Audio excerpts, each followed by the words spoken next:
फर्ज कीजिए कि ये वो दौर है जब दिल्ली के लाल किले पर अंग्रेजों का बोलबाला है। देश के बड़े बड़े राजा या तो हार चुके हैं या अंग्रेजों से समझौता कर चुके हैं। ईस्ट इंडिया कंपनी को यकीन है कि अब हिंदुस्तान सिर्फ एक बाजार है जहां से दौलत लूटी जा सकती है और लोगों पर हमेशा राज किया जा सकता है। उन्हें लगता है कि अब कोई भारतीय उनकी सत्ता को चुनौती देने की हिम्मत नहीं करेगा। लेकिन उनसे करीब 1,500 किलोमीटर दूर बैरकपुर की एक छावनी में एक 29 साल का सिपाही अपनी बंदूक साफ कर रहा है। उसे नहीं पता कि कुछ मिनट बाद उसका नाम इतिहास में हमेशा के लिए दर्ज हो जाएगा। उसे यह भी नहीं पता कि शाम होने तक वह जिंदा रहेगा या नहीं, लेकिन उसके भीतर बरसों का गुस्सा उबल रहा है। उसे अपने गांव की मिट्टी याद है, अपने परिवार की तकलीफें याद है, किसानों की छीनी गई जमीनें याद है और अंग्रेजों का बढ़ता अपमान भी। वह बंदूक उठाता है, सामने अंग्रेज अफसर खड़ा है, ट्रिगर दबाता है और एक गोली चलती है। इतिहास की किताबें इसे सिर्फ एक गोली कहती है, लेकिन सच यह है कि यह गोली अंग्रेज अफसर से ज्यादा अंग्रेजी साम्राज्य के घमंड में लगी थी। उसी पल हिंदुस्तान ने पहली बार अंग्रेजों को बता दिया कि गुलामी हमेशा के लिए स्वीकार नहीं की जाएगी। यह कहानी है मंगल पांडे की, यानी कहानी उस आग की जो एक आदमी से शुरू होकर पूरे देश में फैल गई। नमस्ते, मेरा नाम है श्रेया और आप देख रहे हैं एयर नाउ। उत्तर प्रदेश और बिहार के बॉर्डर पर एक छोटा सा लेकिन ऐतिहासिक जिला है बलिया। साल 1827 की 19 तारीख को मंगल पांडे यहीं जन्मे थे। गांव का नाम है नगवा। जाहिर है उस समय अंग्रेजों का शासन था और लगान का दौर, तो उस समय किसान होना आसान ही नहीं था। मंगल पांडे का परिवार किसान ही था। बेहतर रोजगार की तलाश में उन्होंने ईस्ट इंडिया कंपनी की सेना ज्वाइन कर ली। उन्हें लगा था कि यह नौकरी घर का सहारा बनेगी, लेकिन धीरे धीरे उन्हें एहसास हुआ कि वे उसी ताकत की सेवा कर रहे हैं जो उनके अपने लोगों का दमन कर रही है।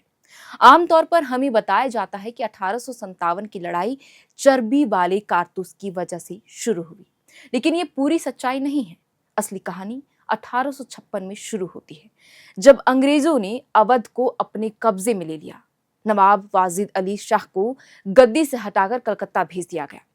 तालुकेदारों की जमीन छीन ली गई, किसानों पर भारी लगान लगाया गया और पूरे इलाके में नाराजगी फैल गई। यही अवध ईस्ट इंडिया कंपनी की सेना को सबसे ज्यादा सिपाही देता था। लगभग 75,000 सैनिक अवध से थे। यानी गांव में अगर किसी किसान की जमीन छीन रही थी तो उसका बेटा अंग्रेजों की वर्दी पहनकर कहीं ना कहीं उसी कंपनी की सेवा कर रहा था। घर से आने वाली हर चिट्ठी में दुख था, हर खबर में बेबसी थी और यही बेबसी धीरे धीरे सैनिकों के भीतर बारूद बनती जा रही थी। फिर 1857 में अंग्रेज नई एनफील्ड राइफल लेकर आए। इस राइफल में कारतूस का मुंह दांतों से काटना पड़ता था। अफवाह फैली कि कारतूस पर गाय और सुअर की चर्बी लगी है। हिंदू सिपाहियों को अपनी आस्था पर चोट महसूस हुई। मुस्लिम सिपाहियों को अपने मजहब का अपमान लगा, लेकिन मामला सिर्फ धार्मिक भावनाओं का नहीं था। 29 मार्च 1857 को बैरकपुर की छावनी में मंगल पांडे ने अंग्रेज अफसरों के खिलाफ खुली बगावत कर दी। उन्होंने सर्जेंट मेजर पर गोली चलाई और अपने साथियों से अंग्रेजों के खिलाफ उठ खड़े होने की अपील की, लेकिन उस पल ज्यादातर सैनिक डर गए। कोई खुलकर उनके साथ नहीं आया। मंगल पांडे गिरफ्तार कर लिए गए। कोर्ट मार्शल हुआ और तय तारीख से पहले ही 8 अप्रैल 1857 को उन्हें फांसी दे दी गई।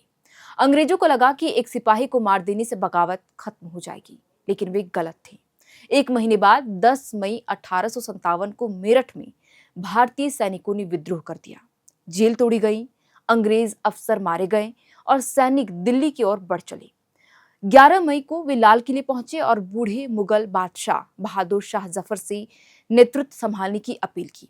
पहले तो जफर हिचकिचाए, लेकिन बाद में तैयार हो गए और देखते ही देखते विद्रोह को एक चेहरा मिल गया। अब यह सिर्फ सैनिकों की बगावत नहीं रही। कानपुर में नाना साहेब, झांसी में रानी लक्ष्मीबाई, बिहार में बाबू कुंवर सिंह, अवध में बेगम हजरत महल और मध्य भारत में तात्या टोपे अंग्रेजों के खिलाफ खड़े हो गए। किसान, कारीगर, तालुकेदार और आम लोग भी इस लड़ाई में शामिल हो गए। सरकारी खजाने लूटे गए, अदालतें जला दी गई, जेलों के दरवाजे खोल दिए गए और कई इलाकों में अंग्रेजी प्रशासन कुछ समय के लिए पूरी तरह गायब हो गया। ऐसा लगने लगा कि ईस्ट इंडिया कंपनी का अंत अब तय है। लेकिन इस लड़ाई की सबसे बड़ी कमजोरी भी यही थी। सब लड़ रहे थे, लेकिन एक साथ नहीं लड़ रहे थे। कोई साझा रणनीति नहीं थी, कोई केंद्रीय नेतृत्व नहीं था और आधुनिक हथियारों की भारी कमी थी। दूसरी तरफ अंग्रेजों के पास बेहतर बंदूकें, तोपें, रेल, टेलीग्राफ और मजबूत सेना थी। धीरे धीरे अंग्रेजों ने एक एक कर अपने इलाके वापस लेने शुरू किया। सितंबर 1857 में दिल्ली उनके कब्जे में आ गई। बहादुर शाह जफर गिरफ्तार हुए और उन्हें रंगून भेज दिया गया। 17 जून 1858 को रानी लक्ष्मीबाई लड़ते लड़ते शहीद हो गईं। तात्या टोपे ने लंबे समय तक गुरिल्ला युद्ध जारी रखा, लेकिन एक जमींदार के विश्वासघात के कारण पकड़े गए और उन्हें फांसी दे दी गई। नाना साहेब नेपाल चले गए। 1859 तक यह विद्रोह लगभग पूरी तरह दबा दिया गया। बाहर से देखने पर अंग्रेज जीत गए थे, लेकिन सच यह था कि इस लड़ाई ने उनकी नींद छीन ली थी। उन्हें पहली बार एहसास हुआ कि भारत पर सिर्फ ताकत के दम पर हमेशा राज नहीं किया जा सकता। इसी डर का नतीजा था कि 1858 में ब्रिटिश संसद ने ईस्ट इंडिया कंपनी से भारत का शासन छीन लिया और सीधे ब्रिटिश क्राउन के अधीन कर दिया।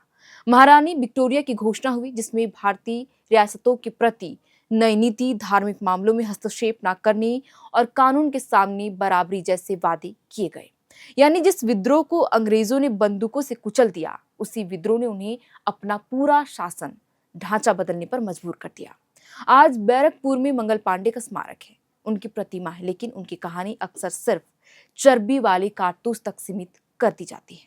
जबकि सच यह है कि मंगल पांडे सिर्फ एक नाराज सिपाही नहीं थी, वे उस किसान की आवाज थी जिसकी जमीन छीनी गई थी, उस समाज का गुस्सा थे जिसका सम्मान कुचला गया था, उस भारत की पहली हुंकार थे जिसने अंग्रेजों से कहा कि यह देश सिर्फ तलवार और बंदूक से नहीं झुकेगा। 1857 की लड़ाई भले आजादी तक नहीं पहुंच सकी, लेकिन उसने आजादी का सपना जरूर जगा दिया। और इतिहास गवाह है कि हर बड़ी क्रांति पहले किसी एक इंसान के दिल में जन्म लेती है।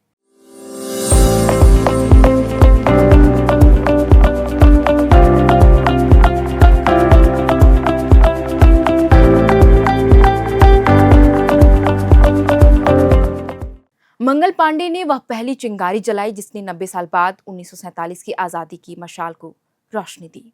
फिलहाल इस वीडियो में इतना ही। आज मंगल पांडे का जयंती है। एरनाव की तरफ से ऐसे उस हर व्यक्ति को श्रद्धांजलि जिसने देश की आजादी की आगे अपनी जान तक की कीमत बहुत छोटी समझी। आपको कैसी लगी शहीद मंगल पांडे की ये कहानी? कमेंट बॉक्स पर लिखकर जरूर बताएं। आपके लिए यह जानकारी जुटाई थी हमारे साथी रोहित ने। हमारा नाम है शरतन, कैमरे के पीछे मौजूद है अभिषेक। बहुत बहुत शुक्रिया। When performance matters, pressure is not a problem. At Duraplast, we manufacture high-strength FRP pressure vessels designed for durability, safety, and long-term performance. Built with advanced fiber reinforcement technology, our vessels offer exceptional tensile strength while remaining lightweight and corrosion-resistant. Perfect for water treatment systems, roplants, and demanding industrial applications. And power your operations with strength you can trust. Get in touch with Duraplast today.